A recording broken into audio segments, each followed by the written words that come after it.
구육식 인사. 국민의힘이 정부의 김종철 방송미디어통신위원장 내정을 두고 한 말입니다. 김종철 내정자는 헌법학자, 언론법 전문가이자 방송 독립과 공공성 연구로 이름이 알려진 인물이죠. 그런데 국민의힘은 또다시 근거 없는 프레임부터 던졌습니다. 그렇다면 윤석열 정부의 방통위원장을 살펴볼까요? 이동관, 김홍일, 이진숙까지 위원 2명으로 방통위를 운영하면서 YTN 민영화, 공영방송 사장교체, 비판 언론에 대한 각종 보도 탄압과 통제까지 정상적인 합의제 기구였습니까?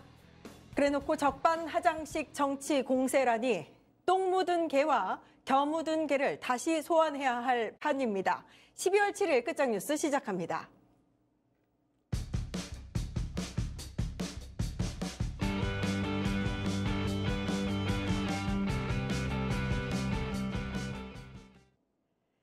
네, 류혁의 내부 보고서 류혁 전 법무부 감찰관님 나와 계십니다. 안녕하세요. 예, 안녕하십니까. 예, 오시면은 내란 전담 재판부를 좀 여쭙고 싶었습니다. 네.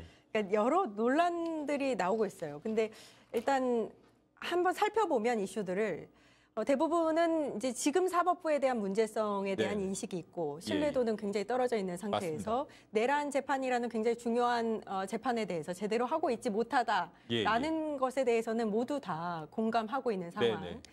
그래서 이제 개선이 필요한데 내란 전담 재판부를 위해서 내놓은 그 법안이 지금 적당한 게 맞느냐, 위헌 논란이 불거지지 않겠느냐 여러 가지 이제 걱정들이 있는 겁니다. 어떻게 보세요?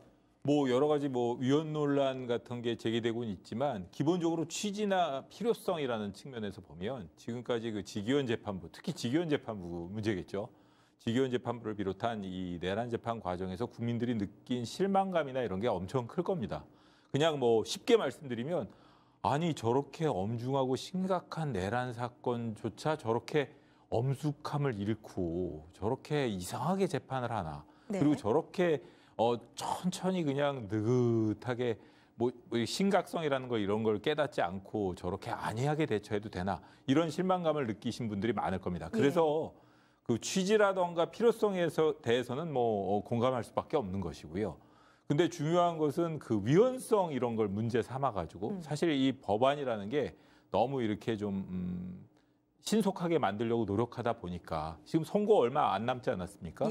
그런 것 때문에 그래서 그런지 모르겠지만 약간의 문제점이라든가 좀 우려스러운 점은 있습니다. 그렇기 때문에 그런 문제가 제기되고 있는데 저는 취지나 필요성이라는 부분에 있어서만큼은 100% 공감하지 않을 수 없고요. 하나하나 사실은 구체적으로 어떻게 구현하는지 그 부분에 대해서는 앞으로 논의 과정에서 충분히 시정될 수 있기 때문에 좀 차분하게 지켜봐야 되지 않나 이렇게 생각을 합니다. 그러니까 9일 본회의 처리만 앞두고 있습니다. 상임위는 통과를 했기 때문에. 근데 민주당 입장에서는 그 사이에 이제 어느 정도 지금 나오고 있는 문제점에 대해서 수정하고 갈 수 있다 이런 입장인데 그건 어떻게 보세요? 수정하고 넘어갈 수도 있는 거고요. 사실은 이 내란 전담 재판부라는 것을 어떤 면에서는 내란 재판에 있어서의 그 구체적으로 타당한 결과를 끌어내는 그런 효과도 얻어야겠지만 한편으로는 이 내란 사건 재판에 있어서 그 법원이 보여준 미온적인 태도 그런 부분에 대한 경고라던가 혹은 국민들이 얼마나 실망하고 있는지를 보여주는 그런 차원에서 접근한다면은 사실은 지난번에 왜 그 법원장 회의 입장문 나오지 않았습니까? 법원이 사실 구체적인 재판이라던가 지금 진행 중인 사안에 대해서 자기 입장을 내는 경우는 아주 드뭅니다. 그런데 지난번 그 입장문을 보면 위헌적인 12.3 계엄과 관련해서 국민 국회의 적극적인 노력으로 헌정 질서를 회복한 것을 감사드린다. 관련 선고 예정이 얼마 안 남았으니까 좀 인내심을 가지고 지켜봐 주셨으면 좋겠다. 어쨌든 사법 행정적으로도 여태까지 좀 미진한 점을 시정할 수 있도록 최선을 다하겠다. 이런 일종의 저는 제가 95년 이후에 법조직역에서 있으면서 이런 정도로 법원이 적극적인 입장문을 내는 건 처음 봤습니다. 이 구체적인 사안에 대해서 이렇게 적극적으로 입장 낸 건 처음 보셨다고요? 그렇습니다. 법원에서도 사실은 이번 사태를 심각하게 보고 있구나 이런 생각을 하게 됐고요.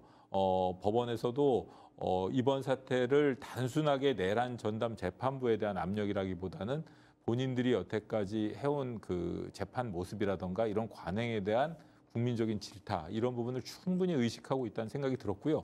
어떻게 보면은 그런 부분에 있어서는 좀 전향적입니다만 내란 사건이 워낙 중요한데 아직도 그 이후에도 재판을 보면은 지기현 전담 재판부는 전혀 반성을 안 하고 있는 것 같더라고요. 그러니까 말입니다. 그런 여전합니다. 것 때문에 예. 마음을 놓을 수는 없는 것 같습니다. 예. 예. 그러니까 지금 이제 내란 전담 재판부 특별 법안에 대해서 만약에 이게 이제 통과가 돼서 도입이 네. 되면 재판부가 위헌 법률 심판 제청을 할 수 있다. 네. 그것 때문에 지금 진행되고 있는 내란 재판이 늦어질 수 있다. 이게 이제 전체적인 문제 의식의 가장 핵심인 것 같아요. 네, 그렇습니다. 그 부분에 대해서는 동의하세요? 그 부분 충분히 그 의미 있는 문제 제기입니다. 그거와 관련해 가지고 저 법사위라던가 일부 이런 그 내란 전담 재판부법을 추진하는 분들께서는 예. 헌법재판소법까지도 같이 개정을 함으로써 그런 문제를 해결할 수 있다라고 말씀하시는데 저는 약간은 좀 생각이 다릅니다. 네. 그 네. 부분과 관련해서는 뭐 법률적으로 쭉 말씀드리자면은 뭐 한참 동안 설명을 드려야 될 것 같은데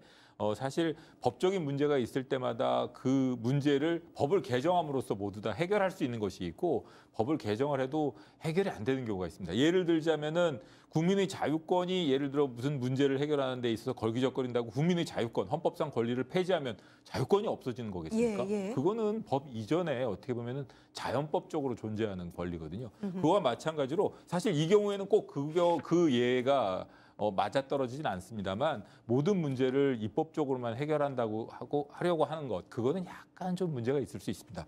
다만 분명한 거는 제가 말씀드린 것처럼 취지와 필요성에 대해서는 제가 공감한다고 말씀드렸고 그렇기 때문에 사실은 다른 그 약간 문제의식을 가지고 있는 분들이 견해라든가 이런 걸 보충해서 조금만 손을 본다면 아무런 헌법적인 문제 제기 없이 넘어갈 수도 있다는 겁니다. 그러니까 조금 손을 봐야 된다고 말씀하셨는데 네.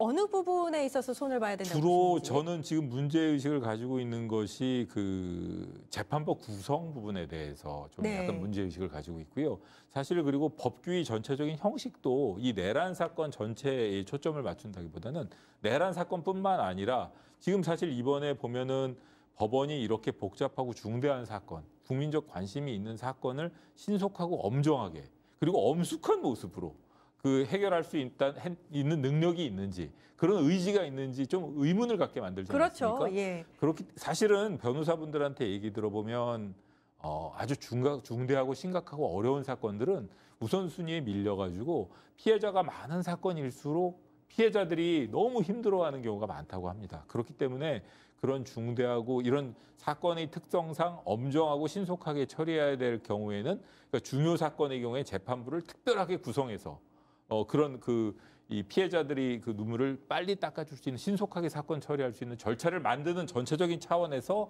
이 문제를 접근한다면 첫 번째 그 개별 법률 아니냐라는 비판은 면할 수가 있을 것 같고요. 네. 두 번째로는 재판부 구성입니다. 사실은 이제 법원에서 계속 문제를 제기하고 있는 것이 왜 재판부 구성에 외부인들이 거기에 관여를 하느냐. 외부 사람들 예를 들어 법무부, 헌재에서 관여하는 게 안 된다 그러니까 헌재 사무처장을 관여시킨다고 했어도 여전히 그 재판부의 구성에 외부인이 관여하는 것은 문제가 있을 수 있다. 이런 얘기를 하고 있는데 저는 그 문제도 해결할 수 있다고 보거든요. 어떻게요? 예를 들면은 그런 식으로 후보자를 추천하는 방식이 아니라 이 지기현 재판부를 보면 지기현 재판장도 믿음이 안 가지만 사실은 경력이 많지 않은 좌배석, 우배석들이 옆에 있거든요. 네. 그리고 다른 사건도 같이 하고 예. 그렇기 때문에 재판부 그런 중대 사건의 경우에는 예를 들어 법조 경력 15년 이상의 판사들로 대등 재판부를 구성하도록 한다던가 조건을 둔다는 그렇죠. 거군요. 조건을 두는 거죠. 예를 들어 뭐 형사 재판 경력 몇 년 이상 뭐 무슨 사건 뭐 예를 들어 이러이러한 사건 뭐 휴직이라던가 이러이러한 사건은 했어서는 안 되고 뭐 당연한 것이겠지만 뭐 과거에 정당 가입 경력 없고 이런 식으로 일종의 그 재판부의 기본 자격만을 결정하는 그런 방식으로 하면 충분히 위헌성 논란을 피할 수가 있죠. 그리고 그런 재판부에는 다른 사건 일체 배당하지 말아라. 오로지 이 사건에만 집중 심리를 해서 신속하게 처리할 수 있도록 최선을 법원에서도 사법행정적으로 지원을 계속 해야 된다. 이런 취지 의무. 그러니까 그 사건 전체에 대한 가이드라인 같은 걸 줄 수 있는 게 되겠죠. 그게 이제 재판부의 구성을 침해하지 않는 것이 될 것이고 그 정도라면 전 문제가 없다고 봅니다.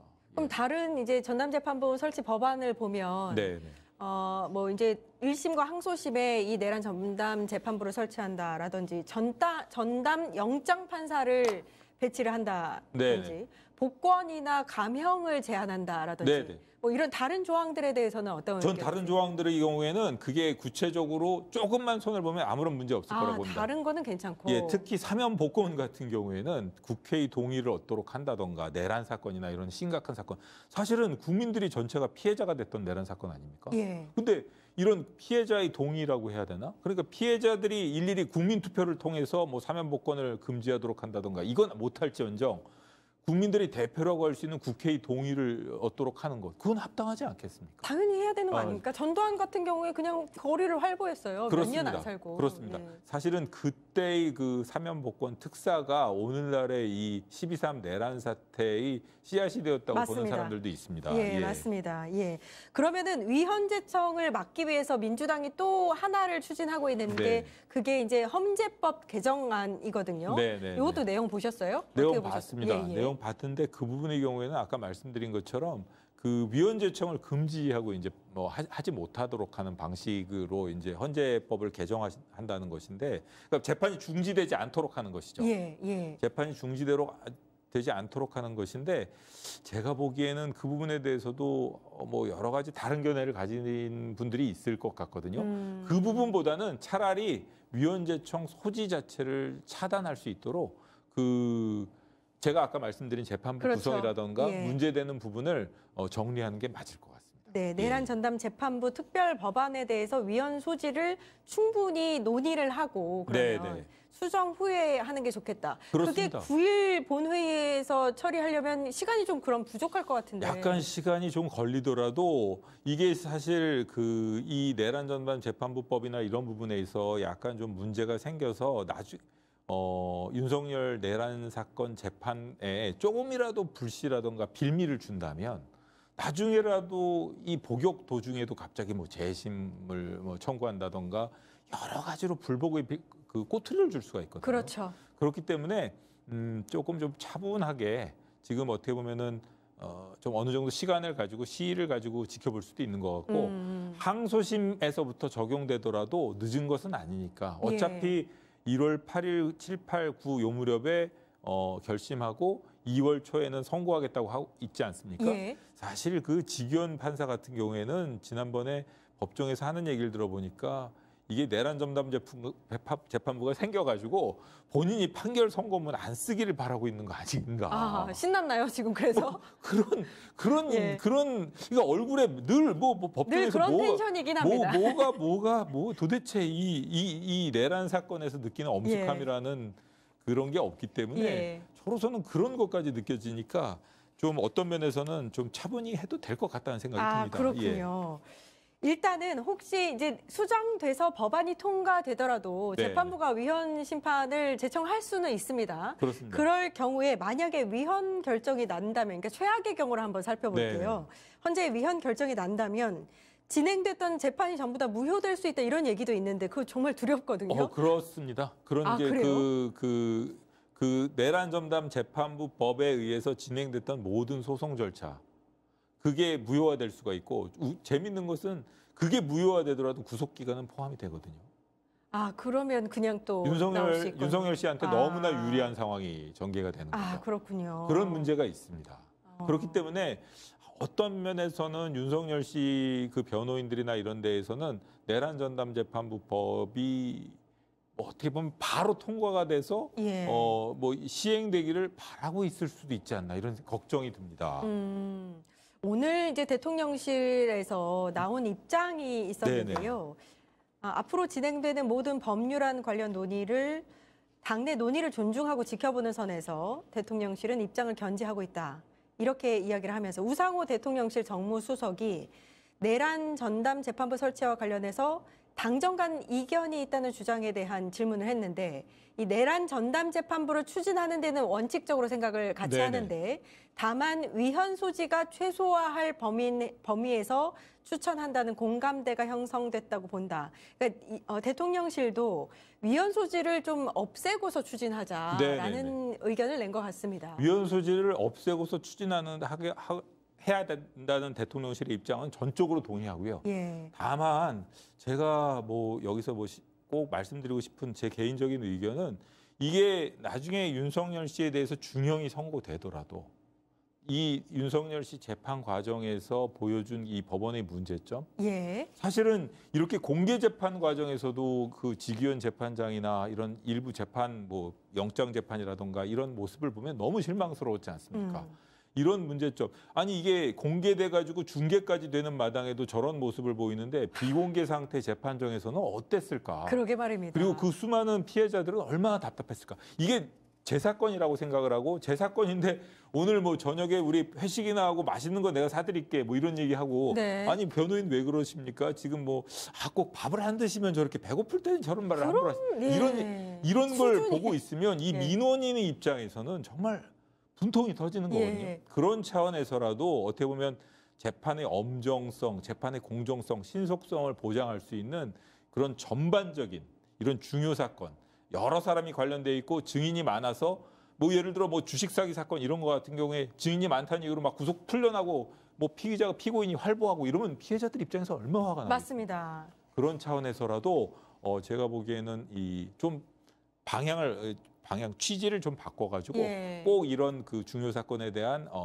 재판 방법을 정하는 특별 절차법 같은 걸 만들었으면 좋겠습니다. 예. 그러니까 재판 중계가 안 됐었으면 모를 일이었는데 다행히 네. 중계가 되면서 온 국민이 이게 대한민국의 사법부가 맞는가? 예. 라는 대한 회의감이 들게 됐고 그렇습니다. 그래서 개선이 필요하다는 거 아닙니까? 그렇습니다. 예. 사실 이게 보통 일반 사건 재판도 아니고 간단한 사건도 아니고 내란 재판 아니에요. 맞습니다. 그런데 그 배당에서부터 그 구속 취소, 그다음에 이 소란을 피우는 피고인의 변호인에 대한 미온적인 태도, 그렇죠.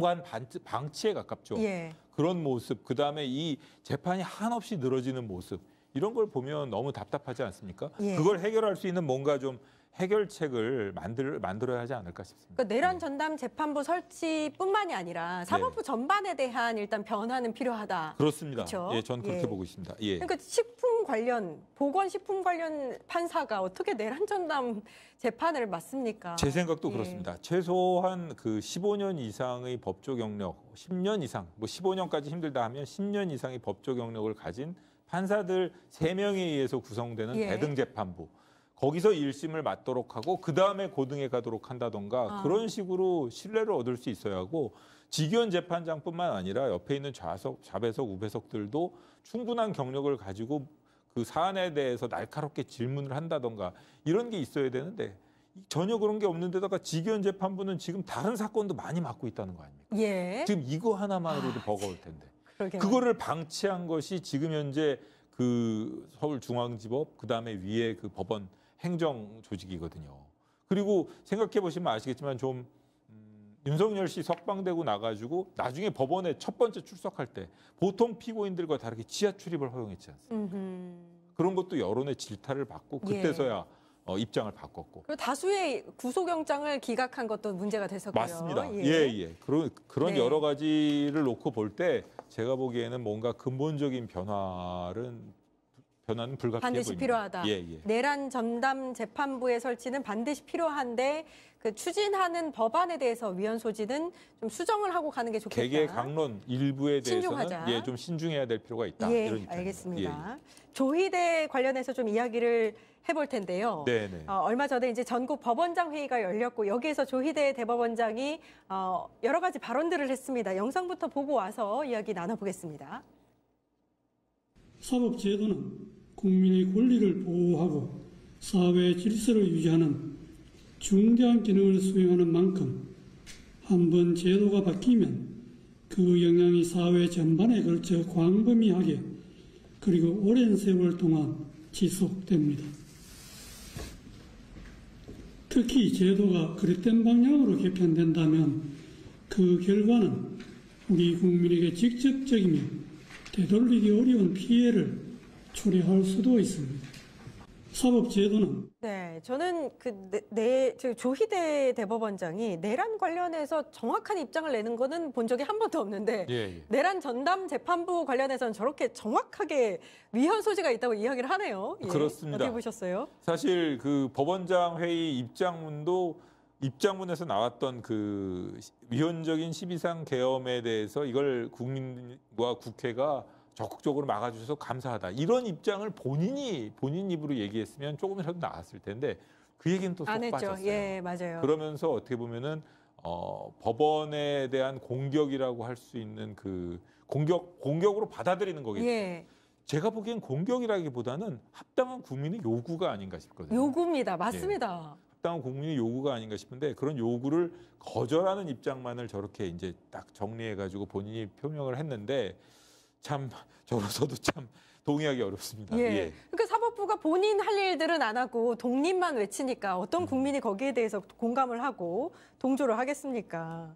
예, 일단 사법부가 국회에서 이 법안이 통과되기 전에 모든 카드를 꺼내들겠다 이런 비장한 각오를 밝히기도 했는데 이 부분은 어떻게 보셨어요? 그 법원에서 할 수 있는 뭐 여러 가지 조치가 있겠죠. 하지만은 이게 지금 같은 상황에서는 국민적 요구가 워낙 높고 제가 아까 말씀드린 그 위헌적인 부분 있지 않습니까? 네. 그 부분을 좀 정리하고 그다음에 그 취지라든가 필요성을 제가 계속 이렇게 좀 말씀드렸지 않습니까? 그런 부분에 공감하지 않는 국민은 없으리라고 생각합니다. 사실은 그 위헌이라는 부분을 그 빌미 삼아 가지고 취지 필요성 자체를 공격하는 분들도 있어요. 근데 저는 거긴 동의 못 하겠습니다. 저는 두 개를 딱 분리해 가지고 취지 필요성에 있어서만큼 100% 공감. 다만 위헌적인 요소는 철저하게 하나하나 면밀하게 살펴봐 가지고 그런 빌미나 꼬투리를 주지 말자라는 게 제 입장인데 그런 차원에서 보자면은 법원에서 지금 저렇게 나오는 것은 어떻게 보면은 저로서는 일반 그 국민의 법 감정에 맞는 재판을 못했지 않습니까? 예. 그런 데 대한 합당한 비판을 그냥 일단 모면하라고 드는 것이 아닌가 네. 이런 생각이 드네요. 예. 지난 그 대통령과의 오부요인 오찬에서도 이제 조희대 대법원장이 사법 개혁에는 신중해야 된다라고 입장을 대통령 앞에서 직접 밝히기도 했어요. 그러니까 개혁은 하기 싫고 지금의 문제가 뭔지도 모르겠고 사법부가 국민 위에 있다. 이렇게 이제 얘기한 거나 다름없는 것 같은데. 사법부가 이번 재판을 통해서 이제 재판 그 중계를 통해서 보시면 아시겠지만 공개 재판의 원칙 아니겠습니까? 예. 사실은 공개 재판이라는 게 여태까지 사법부에서 이렇게 좀 어떤 식으로 받아들여졌나 하면 공개는 하되 법정에 들어온 사람들에게만 공개되는 어떻게 보면 밀실 재판 비슷하게 이루어진 것이죠. 그러다 보니까 법원에서 이 법조에 더 가까운 사람이면 가까운 사람들일수록 그 판사라던가 사실은 뭐 검사도 마찬가지입니다만 그런 여러 가지 좀 그들만의 리그라고 해야 되나? 그 안에서 어떤 일이 이루어지는지 잘 모르고 실망할 일도 없었어요. 네. 그리고 우리는 그 법원에서 그다음에 이 재판 과정에서 이루어지는 일들이 뭐 영화에 나오는 것처럼 그런 식으로 공정하고 신속하게 이루어지리라고 다들 뭐 예상을 했었죠. 근데 직접 경험해 본 사람들은 얘기는 다르거든요. 근데 이번 기회에 중계를 통해서 국민 여러분들이 직접 화면으로 보실 수 있게 된 겁니다. 그런 차원에서 어떤 면에서는 우리가 바라는 법원의 모습이 그건 아니지 않습니까? 그렇죠. 그런 차원에서라도 이걸 단순히 일회성으로 내란 재판으로 끝날 것이 아니라 좀 국민이 바라는 법원의 모습 그리고 재판의 모습이 될 수 있도록 예. 그런 그 뭔가 좀 조치는 취해야 할 것이고 법원도 그 부분에 대해서 협조를 하는 것이 길게 그렇죠. 보아서 법원이 진정한 의미의 국민의 신뢰를 얻을 수 있는 길이 아닌가 싶습니다. 제 생각은 그러니까 저는 그렇습니다. 사실 오부요인 오찬이 있다고 해서 네. 조희대 대법원장 같은 경우에는 그 날이 마지막 또 기회가 될 수 있다고 생각해서 그날 어떤 국민을 위한 입장이 나왔으면 좋겠다라고 생각했었는데 역시 그 입장은 나오지 않고 사법개혁에 대한 신중해야 된다는 입장 그것만 나왔다는 점. 그렇죠. 예. 우려만 표시했죠. 사실 국민들이 바라는 거는 그런 건 아닌데 이 맞습니다. 법원의 모습이라는 게 좀 이렇게 좀 힘들고 어려운 사안에 대해서 국민들이 마음을 좀 이렇게 보듬어 줬으면 하는 걸 바라는 맞습니다. 것인데 그런 생각을 안 해요. 그런 차원에서 법원도 좀 전향적으로 입장을 바꿔야 되지 않을까 이런 생각을 합니다. 예. 예. 네. 내부 보고서 류혁 전 법무부 감찰관님과 함께했습니다. 감사합니다. 예, 곧바로 정치한 언니들 찾아뵙겠습니다. 어디 가지 마세요. 파타타타 증권봉합